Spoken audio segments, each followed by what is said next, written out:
నమస్కారం. లక్ష్మి చెప్పే కథలకు స్వాగతం. వీణులతో వీక్షించటానికి సిద్ధం కండి. ప్రియ సఖులు, ఇప్పుడు మనం ప్రముఖ సీనియర్ రచయిత శ్రీ పిఎస్ నారాయణ గారు రచించిన ఆమె ఒక ప్రశ్న అనే ఒక చక్కటి నవలను ధారావాహికంగా విందామండి. ఈ నవల శ్రీ పిఎస్ నారాయణ గారి 50వ నవల. ఈ నవల స్వాతి మాసపత్రికలో ఫిబ్రవరి 2023లో అనుబంధ నవలగా ప్రచురింపబడింది. ఇక ఇప్పుడు మొదటి భాగం మొదలుపెట్టేస్తున్నానండి. జనవరి మాసం పౌర్ణమి రాత్రి, సంక్రాంతి 5 రోజుల్లోకి వచ్చేసింది. సొంత ఊళ్ళకు వెళ్లేందుకు ఏర్పాట్లు చేసుకోవటంలో చాలా ఇళ్లలో హడావుడి. విదేశాల నుండి వచ్చే ఆత్మీయుల కోసం ఆరాటం. శంషాబాద్ విమానాశ్రయాన్ని చల్లి చుట్టుముట్టేసింది. వెలుగుతున్న దీపాలకు దోమతెరలు వేసినట్లుగా మంచు పొరలు కమ్మున్నాయి. పొడుగు చేతుల స్వెట్టర్లు తొడుక్కుని మంకీ క్యాపుల్లో ఎవరైంది తెలియనట్లుగా పికప్ పాయింట్లో చాలామంది ఉన్నారు. కార్లు బారులు తీరున్నాయి. అమెరికా నుండి వస్తున్న ఎయిర్ ఇండియా విమానం 10 నిమిషాల్లో ల్యాండ్ అవబోతున్నట్లుగా అనౌన్స్మెంట్ రావడంతో అక్కడున్న జనంలో కదలిక మొదలైంది. తర్వాత 10 నిమిషాలకు విమానం వచ్చి ఆగటంతో అప్పటికే వివరాలను పూర్తి చేసి అట్టు పెట్టుకున్న ల్యాండింగ్ కార్డులతో పాటు పాస్పోర్ట్లతో దిగి కౌంటర్స్లో స్టాంపింగ్ చేయించుకుని లగేజ్ తీసుకుని లైన్గా బయటకు వస్తున్నారు ప్రయాణికులు. ఎక్కువ సామాన్లు లేనివారు గ్రీన్ లైన్ను ఎంచుకుంటే ర్యాండమ్ చెక్కింగ్లో కొందరు సూట్ కేసులను తెరిచి చూస్తున్నారు కస్టమ్స్ అధికారులు. పావు గంటలోనే ఒక్కొక్కరు బయటికి రాసాగారు. ఆహ్వానితులతో కౌగిలింతలు, పలకరింపులు, నవ్వులు, కేరింతలు చూస్తూ ఉంటే అసలు అక్కడ మంచు కానీ చల్లదనం కానీ వాళ్ళు పట్టించుకుంటున్నట్టే లేదనిపిస్తోంది. అప్పుడు తెల్లవారుజామున 4 గంటల పైన 10 నిమిషాలైంది. అరగంటలో అన్ని కార్లు వెళ్ళిపోయి మరలా ఆ ప్రదేశం అంతా నిద్రలోకి జారిపోయినట్టుగా నిశ్శబ్దంలో ముడుచుకుపోయింది. అక్కడ ఓ యువకుడు, యువతి మెట్ల మీద నిలబడి క్యాబ్ కోసం ఎదురు చూస్తున్నారు. ఇద్దరు అమెరికాలో సాఫ్ట్వేర్లో పనిచేస్తున్నా ఒకరికొకరు తెలియదు. ఇద్దరిని ఆహ్వానించేందుకు ఎవరూ రాలేదు. వాళ్లను తీసుకువెళ్లేందుకు ఏ వాహనమూ లేదు. క్యాబులు కనపడకపోవటం విచిత్రంగా తోచగా పక్కగా ఉన్న క్యాబ్ ప్రీపెయిడ్ కౌంటర్ దగ్గరికి వెళ్లారు. వాళ్ళను చూస్తూనే క్యాబ్ డ్రైవర్లు సమ్మెలో ఉన్నారండి. ఓ పావు గంటలో ఎయిర్లైన్స్ బస్సు వస్తుంది, దాంట్లో వెళుదురు కానీ అన్నాడు అక్కడ కూర్చుని ఉన్న అతను. అవునా, అలాగా, మాకు తెలియదే అంది ఆ యువతి అతడి వంక ఇబ్బందిగా చూస్తూ. ఎందుకుట స్ట్రైక్ ఇప్పుడు అడిగింది. వాళ్ల బాధలు వాళ్ళవి, అతడు చిన్నగా నవ్వాడు. ఇద్దరు యువతలకు వచ్చారు. ఏం చెయ్యాలా అన్నట్టుగా ఆలోచిస్తూ. ఆ యువకుడు ఆమె వంక చూశాడు. ఎక్కడికి వెళ్ళాలి మీరు అడిగాడు. చూడండి, దూరంగా అక్కడ 2 కార్లు పార్క్ చేస్తున్నాయి, వాళ్ళేమైనా వస్తారేమో, ప్రయత్నిద్దామా అంది ఆమె అతడి ప్రశ్నకు సమాధానం చెప్పకుండానే. అతడు తల తిప్పి ఆమె చూస్తున్న వైపుకే చూశాడు. 2 కారుల్లోనూ లోపల దీపాలు వెలిగి ఉండటంతో కాస్తంత ఆశ చిగురించింది. వెళ్ళి అడిగొస్తాను అంటూ తన ట్రాలీ బ్యాగ్ను ఆమె పక్కగా పెట్టాడు. ఆమె గులాబీ డ్రెస్ మీద కాఫీ కలర్ స్వెటర్ వేసుకుని చున్నీని ముఖానికి చల్లటి గాలి తగలకుండా నిరోధించేందుకు కళ్ళు మాత్రమే కనపడేలా తల మీదుగా చుట్టి వేసుకుంది. ఆమె మాటలు వీణ మీద మీటుతున్నట్టే ఉన్నాయి. అంటే మనిషి చాలా అందగత్తె అయి ఉండాలి. పొడుక్కు తగ్గ లావులో కనపడుతోంది. ముందుకు అడుగు వేయబోతున్న అతన్నే చూస్తూ మీరెక్కడికి వెళ్ళాలి అని అడిగింది. సరిగ్గా అప్పుడే బయట నుండి లోపలికి ఒక కారు వస్తున్నట్టుగా హెడ్లైట్స్ వెలుగుతూ కనపడింది. ఇక్కడ ఎవరు వెయిట్ చేస్తున్నట్లు లేరు కాబట్టి ఆ వస్తున్నది క్యాబ్ అయి ఉండొచ్చు అన్నాడు అతను. అయితే బావుండు, వాళ్ళు సమ్మెలో ఉన్నారని తెలియదు, లేకపోతే మా వాళ్ళకి ఎవరికైనా కారు పంపమని ఫోన్ చేసి ఉండేదాన్ని అంది.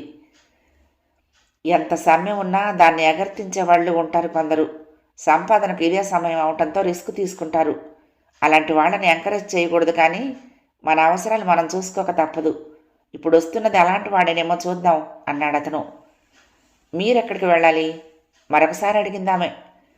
సనత్ నగర్ దగ్గర ఎర్రగడ్డ. మెంటల్ హాస్పిటలేనా అంది. ఉలిక్కి పడ్డట్టుగా చూశాడు ఆమె వంక అతను. అది గమనిస్తూనే ఆమె నవ్వేస్తూ, హాస్పిటల్ కని కాదు, దాని దగ్గరకేనా అని.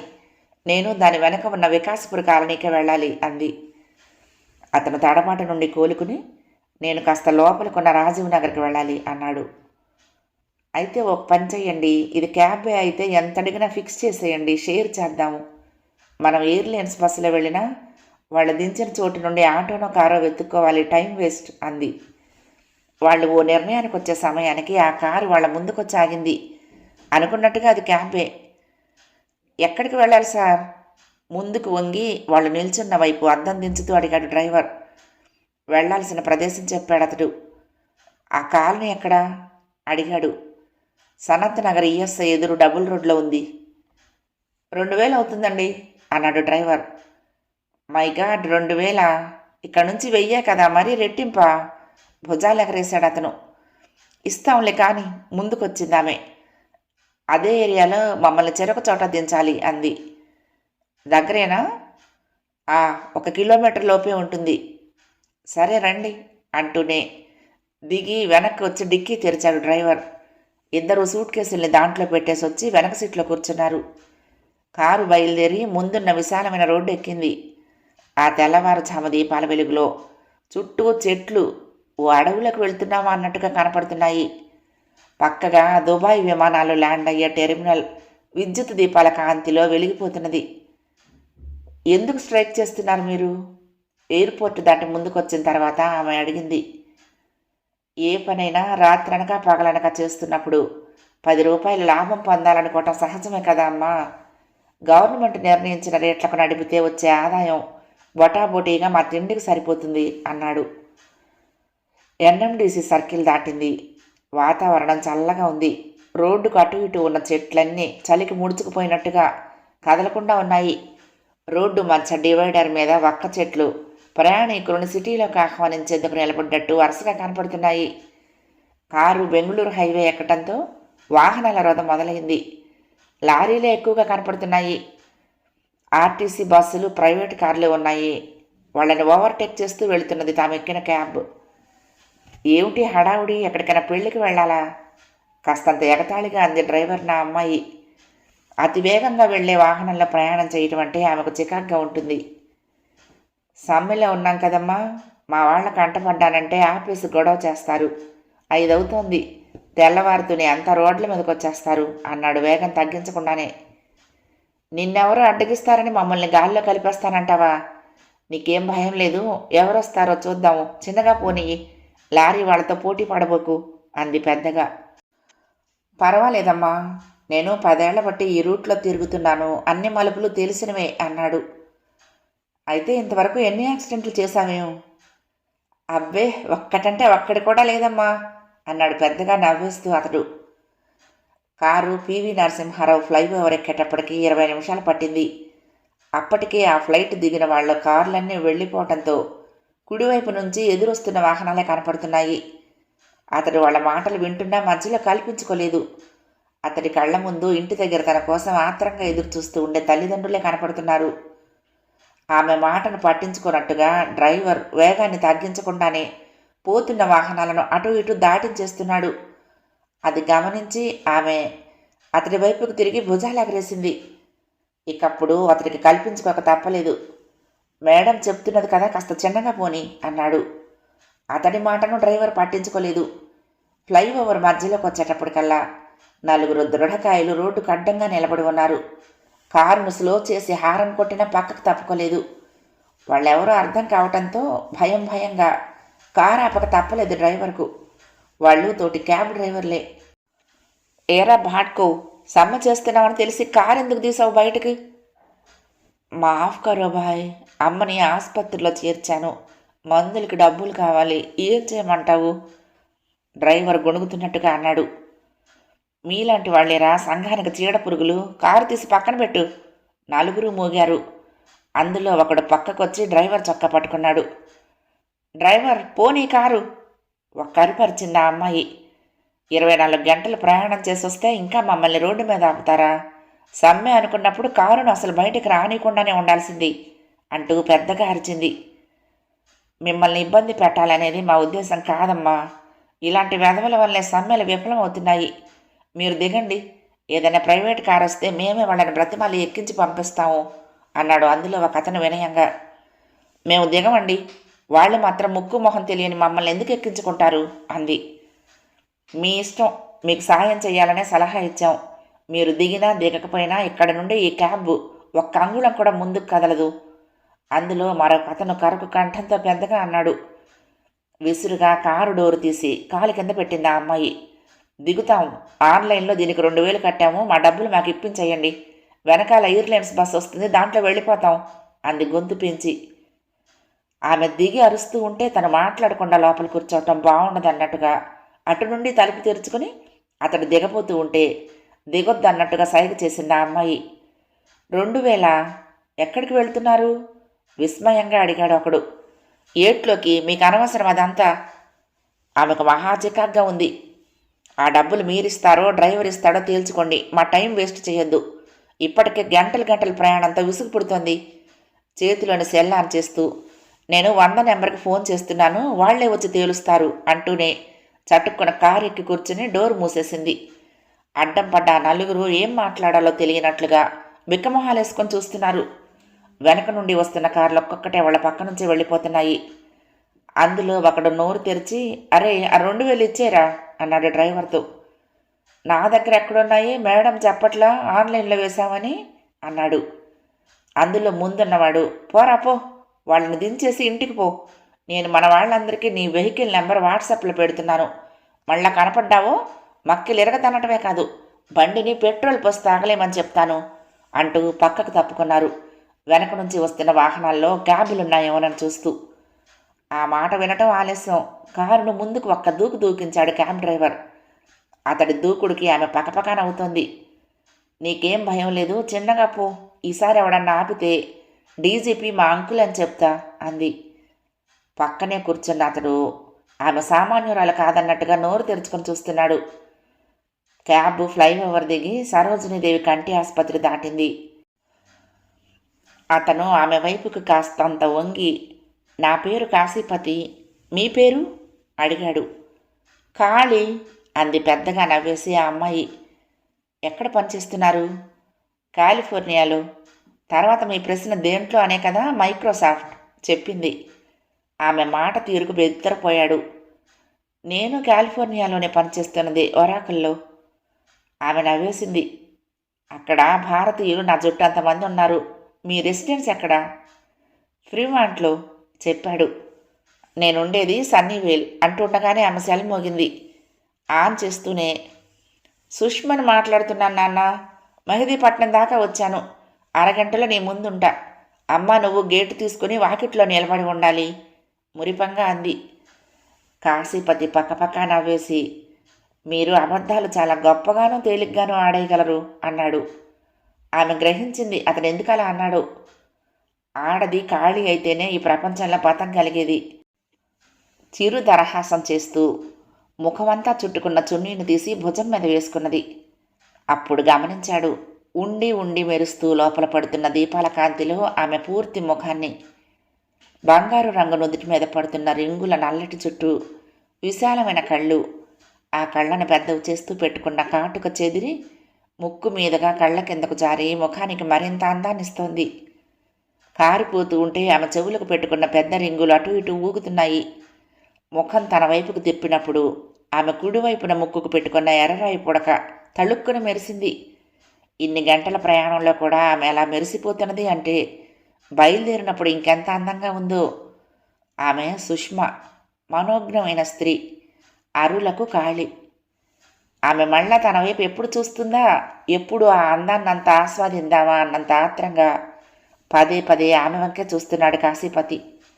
వచ్చే ముందు అమ్మ ఫోన్లో చెప్పిన విషయం గుర్తుకొచ్చింది. 2-3 సంబంధాలు రెడీగా ఉన్నాయిరా, జాతకాలు కూడా కుదిరాయి, నువ్వు వచ్చి ఎన్నుకోవటమే తరువాయి అంటూ. అలా కుదిరిన జాతకాల్లో ఈమెకు ఇప్పటికే పెళ్లి కాకుండా ఉండి ఈమె జాతకము ఉండుంటే వావ్ అన్నాడు అసంకల్పితంగా, కాస్త పెద్దగానే. ఆమె తల తిప్పి చూస్తూ ఏమైంది అంది. తడబడ్డాడు కాశీపతి. ఏదో ఒకటి చెప్పకపోతే బాణాల్లాంటి ఆమె ప్రశ్నలను ఎదుర్కోవడం కష్టం.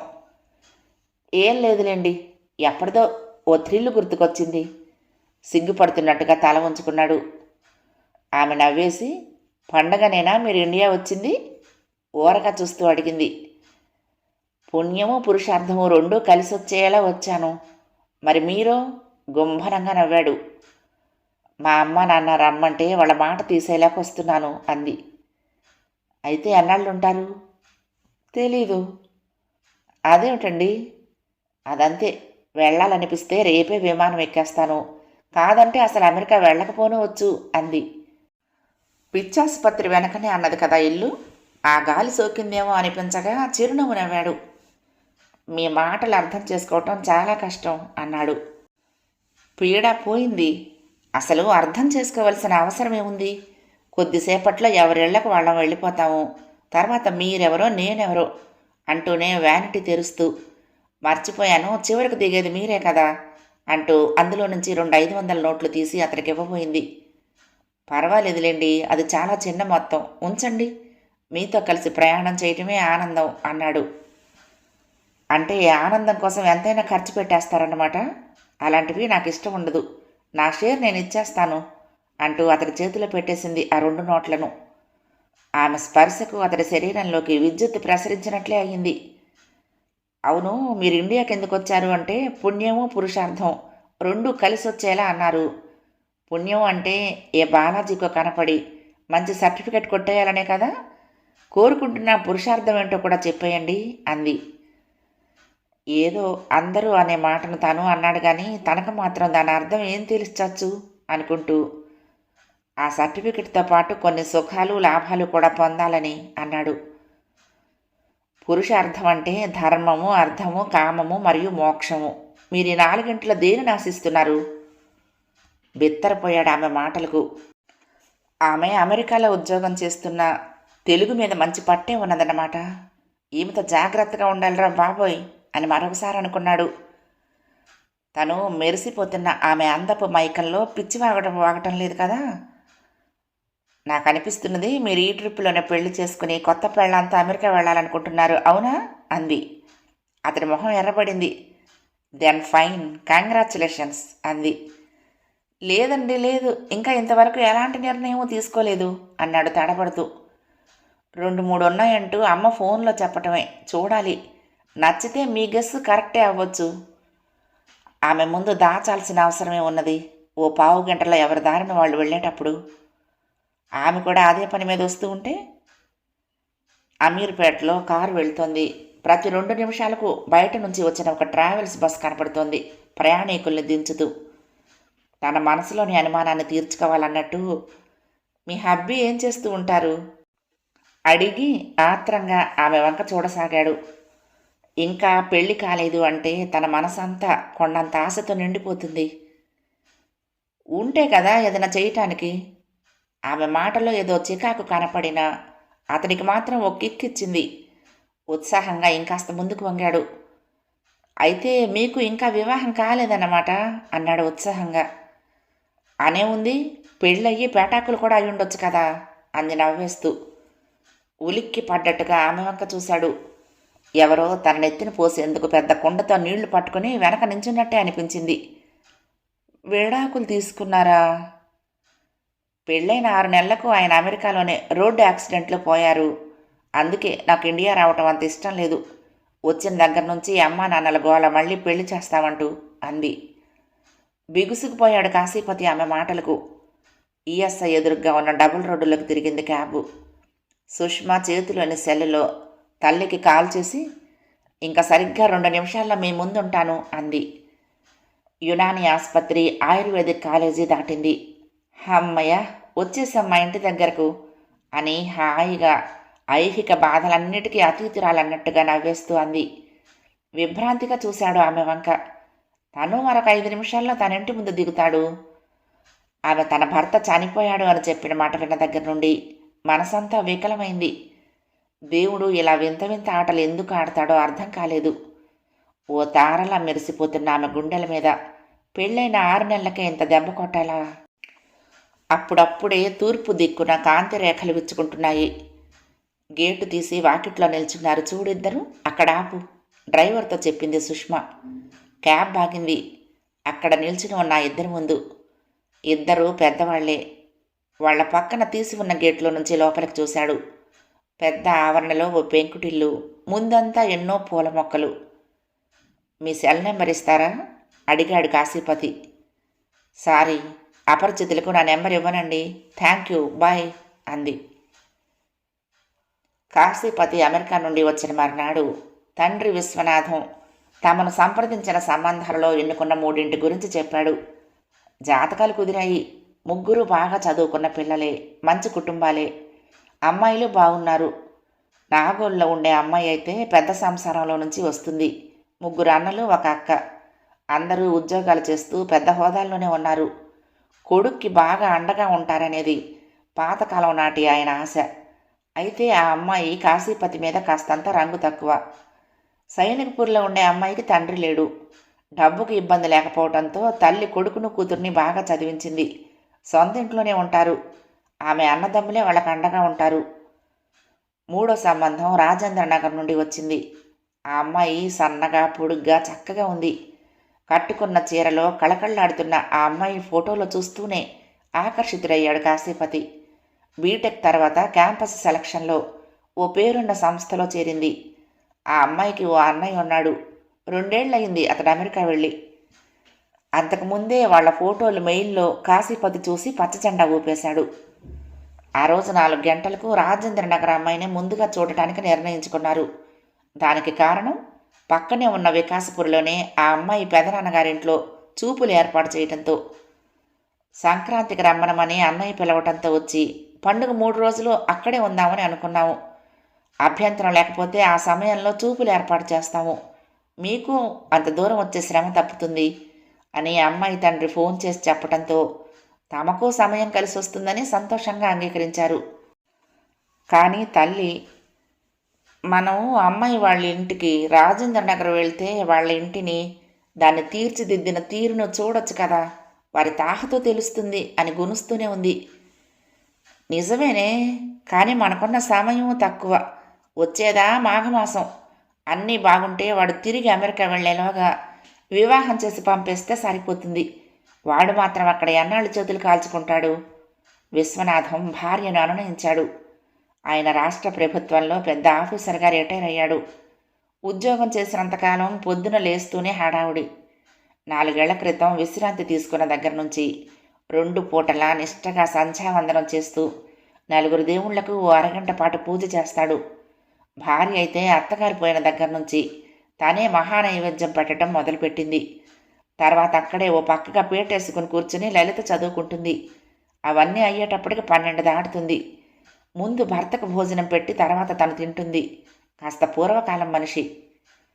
పూజ అయి టిఫిన్ తిని కాఫీ తాగి హాల్లో కూర్చుని ఆ రోజు వార్తాపత్రిక అందుకున్నాడు విశ్వనాథం. నాన్న, కట్నం అడగొద్దు, మనల్ని తీసుకువెళ్ళటానికి ఎవరిని రమ్మనమని చెప్పొద్దు, వాళ్ళింటి గుర్తులు చెప్తే ఆటోలో వెళ్దాం అని తండ్రికి చెప్పాడు కాశీపతి. వచ్చి తీసుకువెళ్ళే అలవాటుకి ఎప్పుడో గంట కొట్టేశారు అందరూ. మూతి తిప్పుతూ అంది కామాక్షి. ఆమెకు సరదాలున్నా తండ్రి కొడుకు పడనీయరు.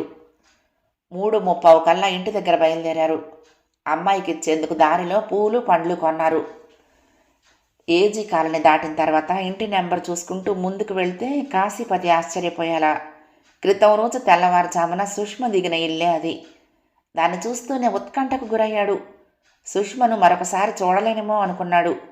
ఆ అమ్మాయి నిక్కచ్చిగా అపరిచితులకు తన సెల్ నెంబర్ ఇవ్వనని అన్నప్పుడు బాగా పొగరుందని అనిపించినా మోసాలు పెరిగిపోతున్న ఈ రోజుల్లో అలా చేయటం భావ్యం అని సర్ది చెప్పుకున్నాడు. పదే పదే చూడాలనిపించేలా ఉన్న ఆమె అందమే ఆమెకు వ్యతిరేకంగా ఆలోచించనీయటం లేదు. అంటే పెళ్లి కూతురు సుష్మకి బాబాయ్ కూతురు అన్నమాట. కలిసి వస్తే బంధుత్వం ఏర్పడి ఆమె పరిచయాన్ని చిరకాలం కొనసాగించవచ్చు. అంత అందకత్త తనకు చాలా దగ్గర బంధువు అని చెప్పుకోవటంలోనూ తృప్తి ఉంది. ఆమెను పెళ్లి చేసుకుని ఆ అందాన్ని తన సొంతం చేసుకోవాలనుకున్నా ఇప్పటికే పెళ్ళయిందని భర్త పోయాడని చెప్పినప్పుడు చాలా నిరాశ చెందాడు. వాకిట్లో ఆటో ఆగుతూ ఉండగానే పిల్ల, తల్లి, తండ్రి, ఆయన అన్నయ్య హడావుడిగా బయటకు వచ్చారు వాళ్ళకు స్వాగతం చెప్పేటందుకు. నిన్న తెలియదు కదా ఈరోజు ఇలా కలుస్తామని. ఆ కంఠం వింటూనే ఆత్రంగా అటు చూశాడు. అందరి వెనకాల నిల్చున్న సుష్మ అతడినే చూస్తూ చిరునవ్వు నవ్వింది. అప్పటికే అతడి ఫోటోను బాబాయ్ దగ్గర చూసి ఉండటంతో తను అతడితోటే క్రితం రోజు ఉదయం విమానాశ్రయం నుంచి క్యాబ్ షేర్ చేసుకుని వచ్చింది అని చెప్పింది. కాశీపతి నవ్వేసి ఊరుకున్నాడు. మీరిద్దరూ కాలిఫోర్నియాలోనే ఉంటున్నారట కదా. సుష్మ మా అన్నయ్య కూతురే. పెళ్లి కూతురు తండ్రి జగన్నాథం అన్నాడు. ఒక ప్రదేశంలోనే ఉంటున్నా వారిని కలిసింది మొట్టమొదటిసారిగా నిన్నేనండి, అందున హైదరాబాద్లోనే అన్నాడు. గేటు దగ్గర నుంచి లోపలి వరకు కాలిబాటకు అటూ ఇటూ ఉన్న పూల మొక్కలను చూస్తూ కళ్ళతోనే మెచ్చుకున్నారు. అది పాత రకం పెంకుటిల్లు లాగానే కనపడుతున్నా లోపల అన్ని ఆధునిక హంగులు ఉన్నట్టే అనిపించింది. సుష్మా ముందు అందరికీ మంచినీళ్ళు, తర్వాత చల్లని పానీయాలు తెచ్చిచ్చింది. సోఫాలో కూర్చున్న వాళ్లకు ఎన్నో మేడల మధ్య ఉన్న ఆ పెంకుటిల్లు ఎంత ఆశ్చర్యాన్ని కలిగిస్తోంది. నేను మా గ్రామంలో ఇలాంటి ఇంట్లోనే పెరిగాను. మా నాన్న తన జీవితాన్నంతా అక్కడే గడిపాడు. ఆ ఇంటిని కట్టించింది మా తాతగారు. వాళ్ళకు గుర్తుగానే నేను ఇక్కడ, మా తమ్ముడు రాజేంద్ర నగర్లో ఇలా కట్టుకున్నాం.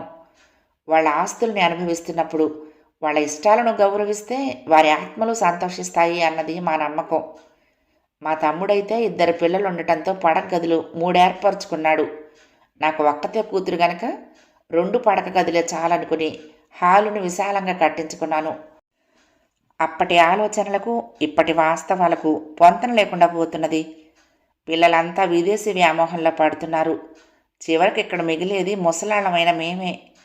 సుషిమ తండ్రి నవ్వుతూ చెప్తున్న కంఠంలో కాస్తంత నిరాశ వ్యక్తమవుతోంది. విశ్వనాథము నవ్వాడు. ఇది మీ ఒక్కరి సమస్య కాదులేండి, నేడు చాలా కుటుంబాల్లో జరుగుతున్నదే ఇది. మీరు వెళ్ళొచ్చారా?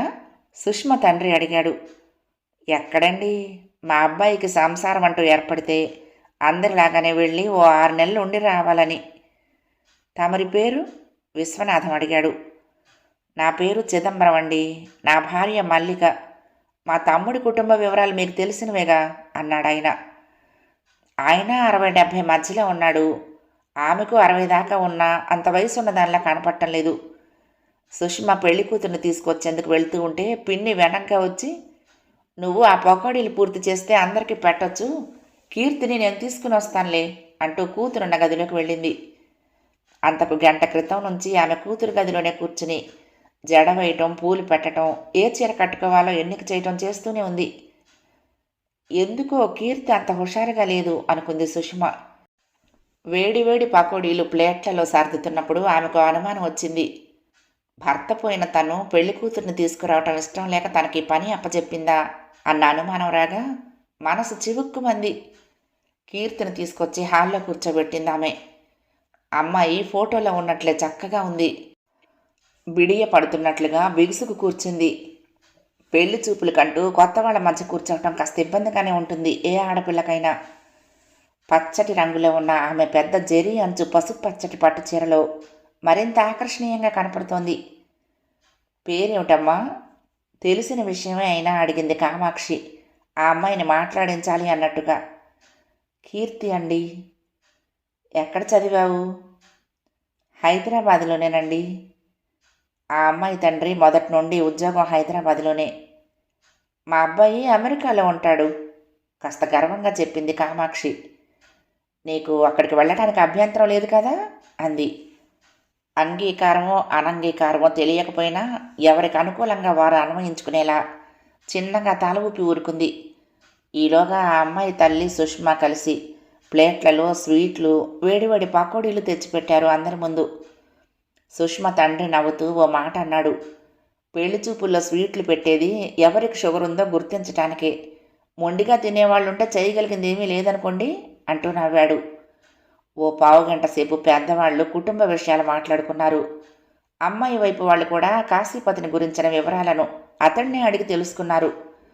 పావుగంటకు సుష్మ లేస్తూ, కాఫీలో అందరికీ షుగర్ వేయచ్చు కదా అడిగింది. నాకొద్దండి, అమెరికాకు వెళ్ళిన తర్వాత ఓ మిత్రుడి ఇంట్లో షుగర్ లేని కాఫీ తాగి అది చాలా బాగుండటంతో అప్పటి నుంచి అలాగే తాగటం అలవాటు చేసుకున్నాను అన్నాడు కాశీపతి. కీర్తి తండ్రి తేలిగ్గా శ్వాస పీల్చుకున్నా సుష్మ ఉలిక్కి పడ్డట్టుగా అతడి వంక చూసింది. మూర్తి ఎప్పుడు కాఫీలో షుగర్ వేసుకునేవాడు కాదు. అతడు ఇలాగే షుగర్ లేకపోతేనే అసలు కాఫీ టేస్ట్ తెలుస్తుంది అనేవాడు.